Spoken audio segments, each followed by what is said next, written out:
In the spring budget, the Chancellor proposed a very welcome increase to the JISA limit, the amount that you can invest in a JISA, a junior ISA, in a year from the 2020-21 tax year, up from £4,368 to £9,000. So that's how much can be invested. The rules remain exactly the same as to who can set a JISA up. Parents, not anybody else. Of course, anybody else could contribute to the JISA, but it's for the parent to set it up and kind of run the thing until the child gets to age 18. And that's the problem for so many who are considering significant JISA contributions, even more so now with this limit gone up to £9,000. The problem being not the tax freedom, that's very welcome, and the simplicity, that's very welcome.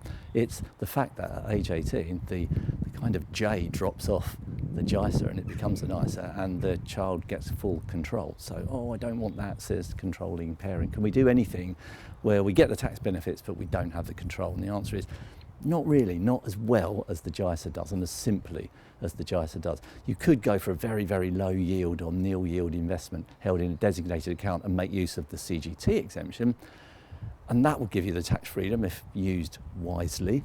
But if you've got income, any income generated from assets settled, put into trust, given by the parent that exceeds £100 is going to be assessed on the parent, so you won't get exactly the same benefit. So to the extent the growth in the investment is going to be driven by reinvested income, then it will be less tax efficient. In some of these cases, we're playing with the margins, of course, and you'll make a choice. Do you want control more, or do you want the simplicity and tax freedom, the complete certainty of tax freedom, or who knows? Grandparents, of course, are a little easier to work with. So if the grandparent sets up a trust for the child, then that trust holding ordinary unit trusts, collective investments, direct equities, discretionary fund management, has no limit to how much you can put into it.